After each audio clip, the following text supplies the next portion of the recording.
Well, if you've been playing P5X, there's a good chance you've heard about this. Unfortunately, the game's in a rather interesting state right now, at least on the JP, EN, and SEA side of things. And that's not what we were hoping for. So I'm gonna shed some light on the situation, give you the details of what's going on in case you don't know, as well as give you my own opinion because it's my channel. So we're gonna start at the beginning. It seems you forgot an important fact while your consciousness was hazy. Persona 5 The Phantom X had a staggered release.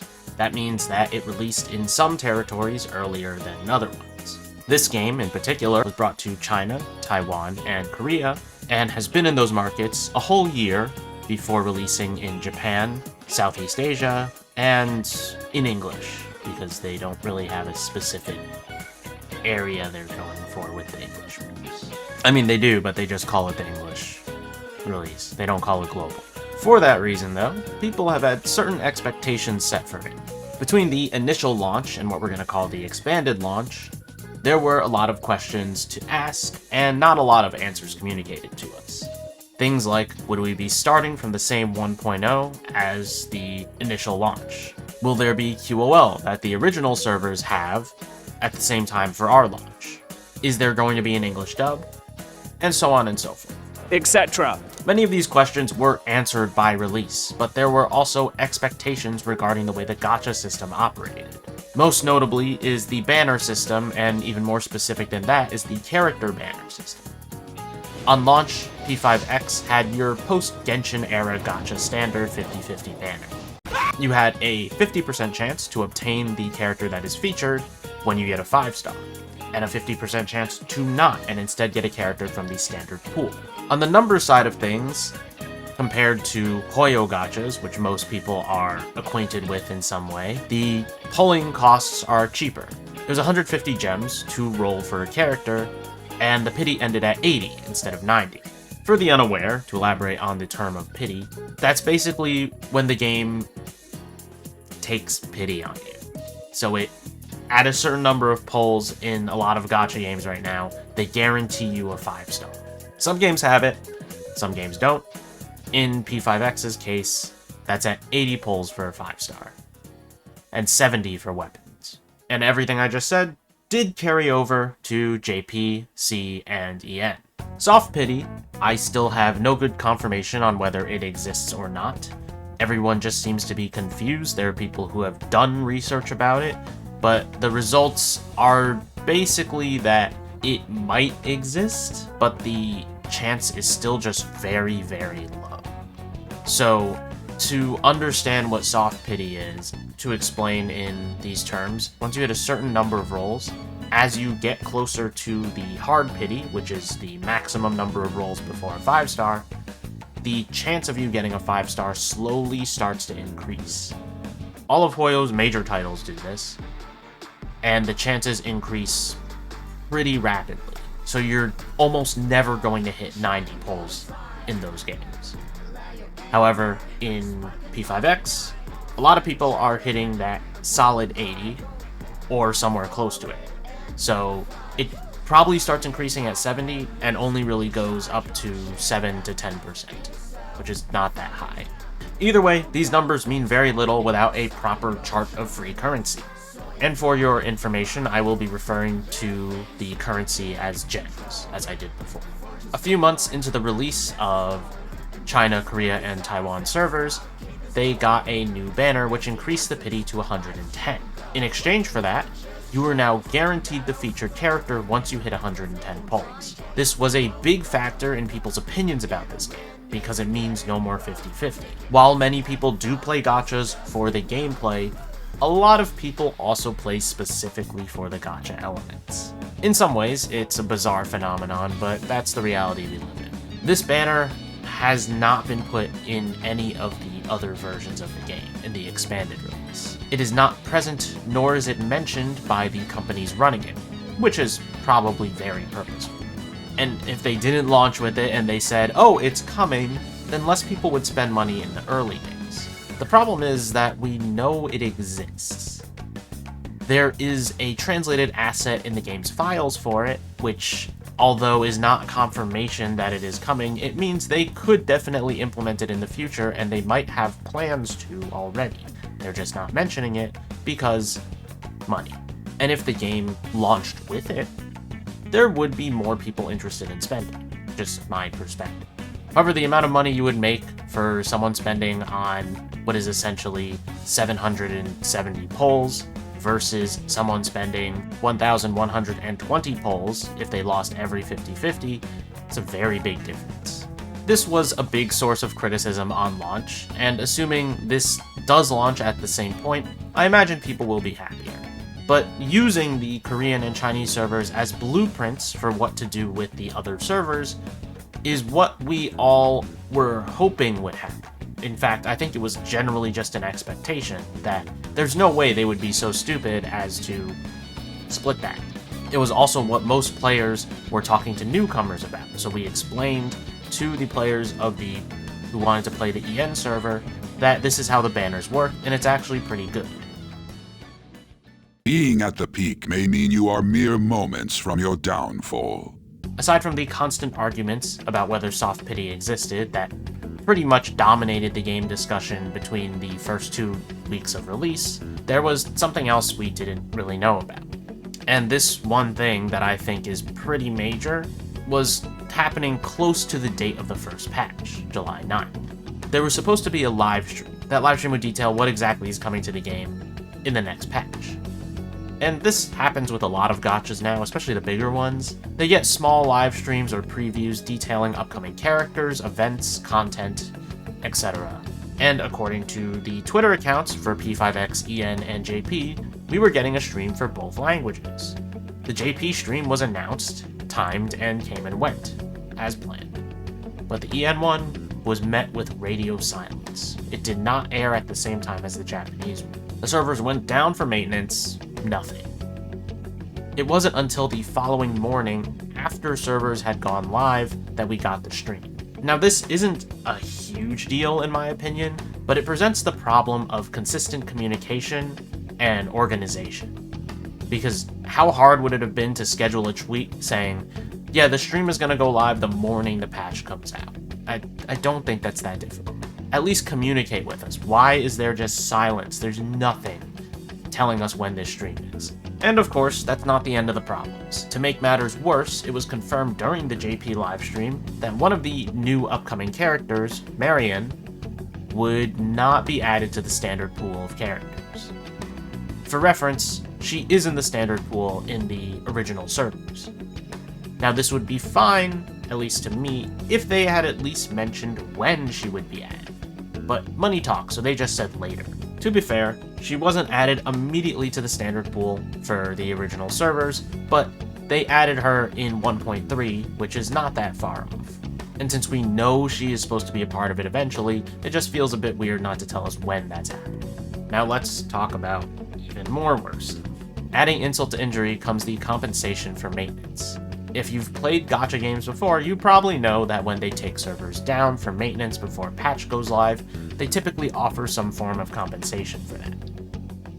It's not a requirement, but it heavily surrounds the culture that pretty much every major game I know does it. And in the Korean, Chinese, and Taiwan servers, P5X does it as well. They give a total of 600 gems every time the servers go down for planned maintenance. For calculation's sake, that's 4 pulls on a character banner, and 6 pulls on a weapon banner. EN and JP did get compensation. It was 100 gems. I mean, they gave some other stuff, but it was 100 gems and a coffee aid, which is basically extra stamina. If you want me to be nice about it, it is enough for a weapon. But if you want me to be honest about how I feel about this, why is there a difference? What does it matter? It's 6 pulls. It's 4 pulls for a character, man. That's not that much. Let's be a little more...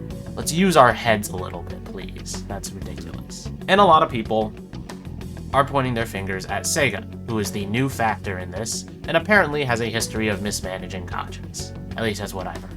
And to add on top of that, there has been confirmation that content will be accelerated to catch up to the current servers. Which, to me, is good, but for a lot of people it might be bad. For main story, it's a net positive. We get caught up, there's no more issues with spoilers, beyond waiting maybe a week because CN might get it first as usual. And we get a ton of content to clear. It means this game has so much to do. The bigger issue is how characters will be handled. Right now, the nice thing is that banners last 4 weeks, whereas in China, they lasted 2 weeks during these patch cycles and currently last 3 because the cycle has changed. But there are also characters being added every 2 weeks because there's a new patch every 2 weeks. And the question is, does this rate increase? Are we going to start having to go through a year's worth of characters to catch up to CN? And if that is happening at an accelerated rate, that means overall there will be less resources in between banners because there will be less patches and less events to supplement those gaps. It'll be difficult for people to pull, especially if they're free to play, and ultimately it does mean that if someone wants to get all the characters and they're willing to spend money, they'll probably have to spend more. As someone who tends to not pull very often in gachas, this isn't an issue for me, but it does become an issue for many players because getting more characters will just be difficult and expensive. I'm typically pretty lax on free rewards. A lot of the time, I just don't care that much. As long as they give like the same average every patch, I just kind of let it slide. But since a blueprint for this game's reward system already exists, I believe it is only fair to follow. It doesn't make any logical sense to treat one side of the player base better than the other. Please, let's not feign ignorance. And it's not like P5X is a one-of-a-kind gacha game anyways. I love Persona, and I think P5X is a great game, but it is not without its issues. While there are bugs and some issues within games like Honkai Star Rail, I will admit that the final layer of polish that Hoyoverse applies to their games feels a lot more substantial than what is being done here. P5X is at best playable and is at worst janky. From the load times from starting a battle to actually getting into it, to the sound effects just not working sometimes,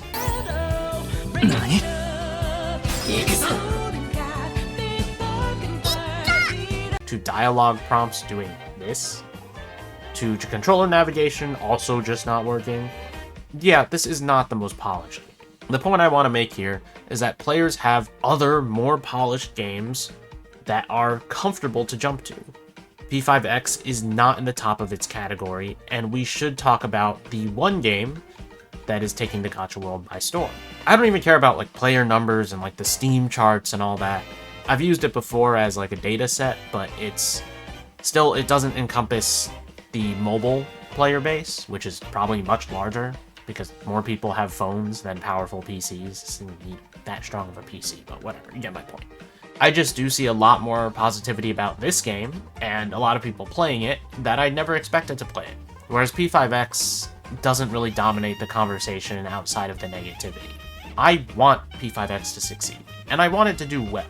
And I hope this doesn't crush the game outside of China, Korea, and Taiwan. But it does worry me because we are now 4 weeks, or going to be 4 weeks into this release, and it is hard to pull people back in once they're out. And SEGA is kind of taking their sweet time making a full response to this.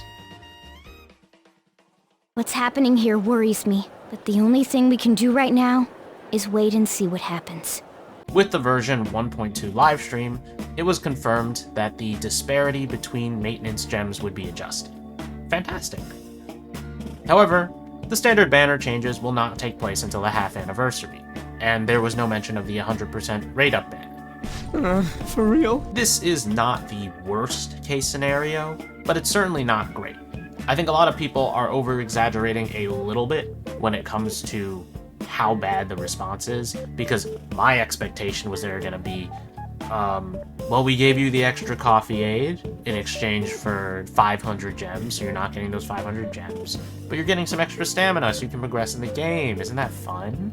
And I thought they were going to say, the standard banner changes will come whenever they decide that the time is right, so it's fair to the players who spent their platinum tickets and currency on Marianne's original banner before she goes to standard. That's what I assumed they would say. At least they gave us a time frame. You know, it's not a great time frame. I'm not here to defend them that the time frame was great, but it's better than nothing, which is what I thought they would do. And then I'm not talking about the 100% rate up banner. I'm going to be honest with you. It's a business. I don't expect them to talk about it. unless it's getting implemented. They do not want to mention that it exists, because if the general player base doesn't know, if the majority of people don't know, then they'll still spend money on it, so who cares? Once again, the problem I have overall is just that they have a blueprint from original release and they are not actively following it. A tiresome effort from fans is necessary for change to occur, and that's change that didn't need to happen. This backlash never needed to happen. And the issue, of course, is likely corporate, who is looking at short-term profits as opposed to long-term profits, because they think the game is just going to last because it's Persona. And if you think that this is somehow Atlas and the devs, please stop saying the devs. It is almost never the devs responsible for monetization of video games. That is a corporate decision. SEGA is looking at this as if the game will just continue to exist. You know, the players won't fall because it's Persona. The people spending won't stop because it's Persona. But to be fair, it isn't all bad. They have outfits in the CN version, and they have to gacha for them, and we don't. Wow. Also, it's a model swap from a Persona 5 costume. That shit exists in Persona 5. I've played that game 10 times. I know it exists. And I'm sure all of you do too. I don't really care about the outfit thing, and I don't really buy outfits and gachas, so... I mean, I guess it's a good thing, but whatever, man. I will send you an invoice for reimbursement. We have to reimburse you? I guess I should mention this, just as an aside, as an additionally. Some of the other issues in the game include the double resources events. When those events happen, the initial servers get 5 chances at doubles, whereas for us, we got 6 for the EXP mats, but then we only get 4 for what is the equivalent of Ascension materials. So when you hit a breakpoint in your level, like 20, and you want to go to 30, and you need to use whatever materials to get to 30, so that your character can unlock hitting level 30, yeah, those we get less of, which are arguably more valuable. Additionally, there is some criticism surrounding the Velvet trials of the game. They're essentially challenge mode stages, where a lot of the secondary weaknesses have been taken out from the enemies, so it's harder to clear, and they added higher level caps and level gates so that the trials are harder to clear, and that means it cuts you off from certain resources from there. And obviously, that's a money move. However, for me, since I'm not going to spend more money than I have, which is like $20, I don't really view it as a big deal, just because the content's a little more difficult, but this game is still not that hard. Like, eventually I'm going to be able to clear it, so who cares? And if that turns out to be different, then I will update on that. But yeah, those are the other things that people are mad about, and pretty understandably so for the most part, I guess. Please don't troll me online for this interruption, okay?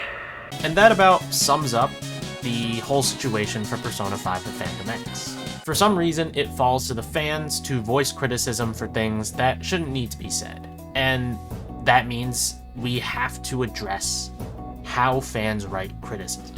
Talk about this a little bit, because I think it's important.